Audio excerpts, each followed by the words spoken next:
Welcome to CareTalk, your weekly home for incisive debate about healthcare business and policy. I'm David Williams, president of Health Business Group. And I'm John Driscoll, the CEO of CareCentrics. David, what do we have up today? Well, John, the Olympics just kicked off in Tokyo, so naturally the sports news is about the National Football League. And they decided that teams are going to have to potentially forfeit games if they don't follow the COVID protocols or their players are unvaccinated. Well, let's step back a second and say everyone should be vaccinated. While it's still under an emergency use authorization, we now have pretty good results. Over 100 million Americans have been vaccinated with incredibly protective effects. It's a little absurd that even though over 70% of the NFL players have been vaccinated, that you've still got four clubs that are closer to 50% vaccination. I mean, I can't imagine that America's game can't convince America's players who are already putting their bodies at risk in football not to get explain this one to me, David. John, I think people are sort of stuck in their ways, but one thing that changes is if you need the vaccination in order to have a job or hold a job, then you may change your mind. So I think the idea of having people forfeit the games should make a difference. You saw the Vikings parted ways with their assistant coach, Rick Dennison, who wouldn't get the vaccine. I'm not sure he was such a great coach anyway. But this is actually good to see some kind of a mandate, some kind of consequences. You see it now with health care leaders calling for everybody who works in healthcare to get vaccinated. So I would say, go team. I think it's going to be an existential question for all of these pro sports. People are going to get vaccinated or they're going to be out of the league. I mean, I just can't imagine. I mean, the NFL player's lifespan is almost 30 years lower than the average American, 50, somewhere between 53 and 60. It is crazy that these players and some of the coaches are fighting. But I do think that drawing a line around you're either vaccinated and you're allowed to work or you're not vaccinated and you're going to be distanced by your employer is going to be more and more the rule, not just in professional sports, but also in healthcare. Well, listen, let's stop talking about the football and about the pandemic, and let's talk about something I haven't heard about in a while, John. Medical bankruptcy and medical debt. I haven't heard about it. Does that mean that medical debt is no longer a problem in this country? Oh, no. $2.7 trillion more medical debt, according to Credit Karma, just since the pandemic. Medical debt is actually flat or up since the ACA. Medical debt are those debts that patients owe after they've gotten through the medical industrial complex. It is a huge issue, David. It's probably the biggest bankruptcy issue for all Americans. Well, John, I read a lot of statistics about it. Some of them conflict, but the general idea is 60% of people say they have medical debt. 53% of people say it's more than $5,000, and over 70% say it's prevented them from achieving a major financial milestone like buying a home or having a kid. Now, sometimes people think those things are mistakes to do. So maybe it's good to have medical debt, John. No. Over 500,000 people a year in the U.S. declare bankruptcy. Nearly 70% of those folks, or 67% to be precise, actually declare bankruptcy because of medical debts. We've got a little bit of a delay of those debts, probably because of COVID. But David, how in the world could we, the spending 20% of our GDP on healthcare with the passage of the ACA, still have this problem where medical debt, bigger than student debt, is crippling Americans' credit ratings and screwing up their lives? Yeah, it's a problem. We talked about the Affordable Care Act, which, has it helped? I mean, it's hard to say because the number of bankruptcies does not necessarily seem to have fallen. One of the challenges is you have these so-called high deductible plans. And since most people can't afford $1,000 of unexpected bills, it's no wonder that they get in trouble just trying to meet their deductible. I think you're getting too highfalutin. I just think that providers in America charge too much and deliver too little. I mean, 72% of the people who contract medical debt, that is basically a communicable disease, contract it by going to the emergency room. I mean, that's where you enter the system. I mean, we have a system of nonprofit hospitals, David, that 56% of our hospitals are nonprofit. The ACA, the Obamacare, passed a law that required those nonprofit hospitals to provide free or reduced care to folks who were near or below the poverty line. And yet nearly half of those nonprofit hospitals still jam poor people with very big bills. If you look at medical debt in general, it hits the poor much more than it hits the middle class and rich people like you. And Yeah. it's devastating. Well, John, what about Medicaid? I mean, I thought, poor people are supposed to be able to get Medicaid. Medicaid doesn't have those high deductible plans. So how do poor people have medical debt? I don't get it.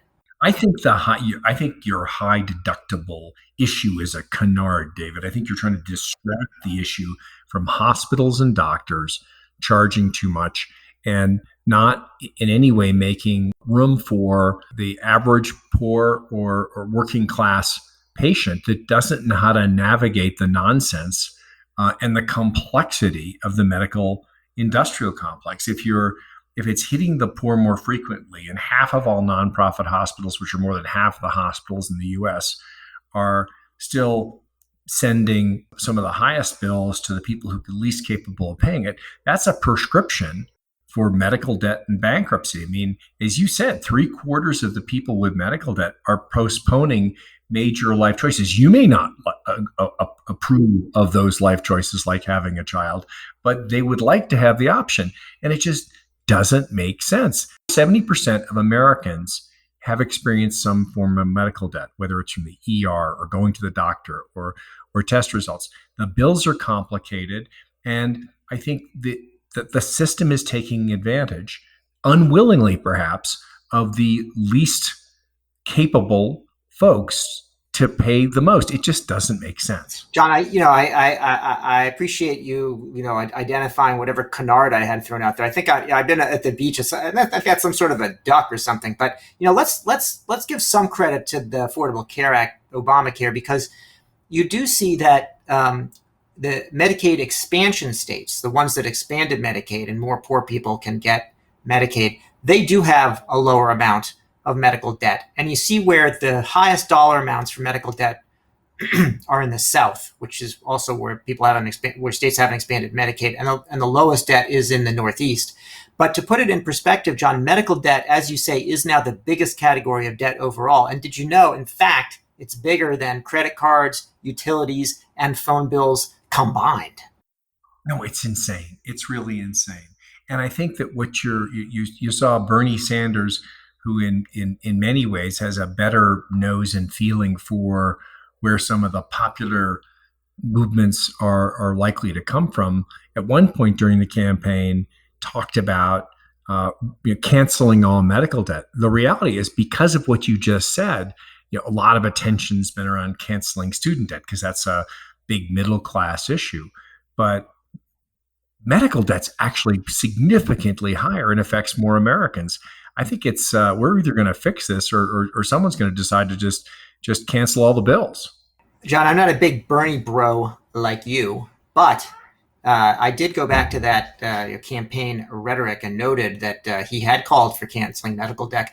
I'm actually more in favor of that than I am of canceling student debt. The thing about student debt is you take it on, and the idea is you're going to have human capital and you're going to be able to pay it off over time. That's how it should work. With medical debt, you have almost the opposite, which is that you got sick, you're probably less likely to work to be able to hold a well-paid job.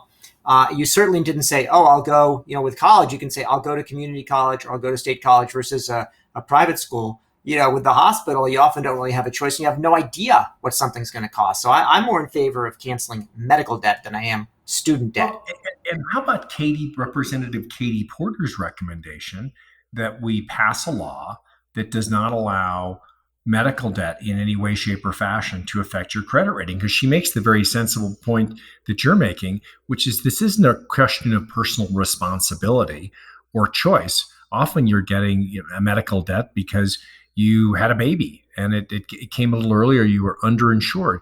You went to the emergency room at the wrong hospital, not realizing that your insurance didn't cover it, and they socked you with some big bill. I mean, the thing about medical debt, David, is it's really eroding people's lives. I mean, 500,000 people going bankrupt every year, and medical debt being the largest cause of it. Imagine all of the credit ratings that are undermined, and your credit rating affects your cost of living post the time that it gets cracked. I mean, I think that Katie Porter idea is a great one.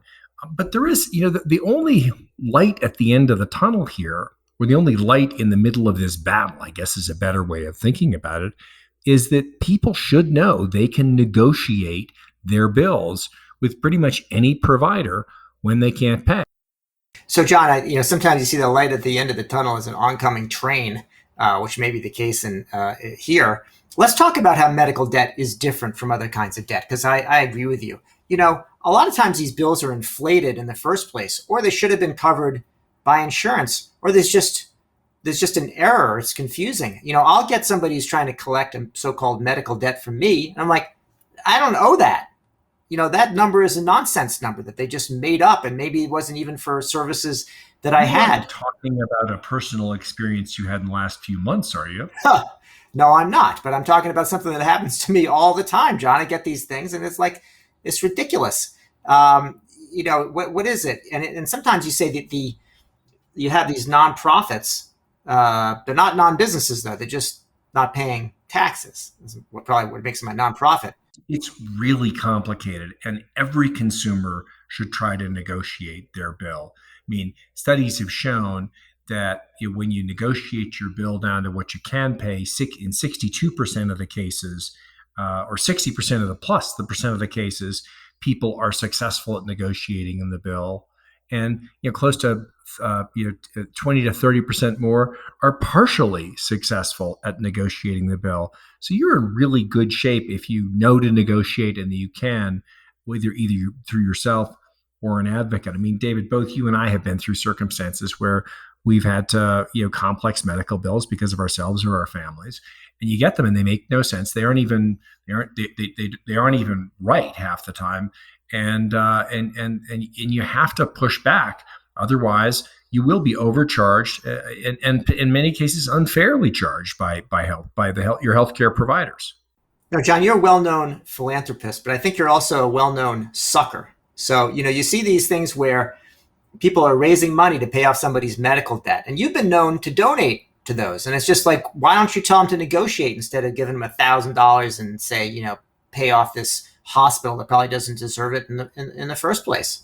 I can recommend, as John Oliver did, that wonderful nonprofit Medical Debt RIP, which was started by two folks in the billing business because they were so appalled by what was happening in the medical debt world. I mean, we actually just retired through a modest contribution, $100,000 of medical debt in the name of CareTalk. So I encourage everybody to give to that site. But it is a measure of how crazy things are, that for a dollar of buying these debts that are currently no one's making any money off of, you can retire $100 worth of debt. And that $100 worth of debt, or 100x return on that dollar, really can change people's lives. It's gonna take some dramatic government action in order to change this, David. And I think we should start with, let's not have medical debt affect your credit rating. Well, John, I think we would be remiss if we didn't discuss the pandemic, because it's everywhere. A lot of these statistics that we've been rattling off so uncharacteristically are before the pandemic. Now, my question is, what's the impact of the pandemic, if any, on the whole medical debt crisis? Has everybody just decided to play nice and medical debt's not something that we have to worry about, or is COVID going to have an impact here? No, I think COVID, you're already seeing it. As I said earlier, you've got almost a 10% increase in medical debt. A lot of the impact of that has been delayed by the cash influx and extra benefits that people have had. But we're not going to quickly escape a world with an incredibly complicated medical system where institutions bill with imperfect information. People can't afford those medical bills, and we're back on that cycle. And I think that as we go into this period of the Delta variant, where hospitals are starting to fill up, ICUs are starting to fill up, people are going for testing, I do worry that medical debt's going to spike again as a natural part of healthcare costs going up. John, I hate to say it, but I think you're right.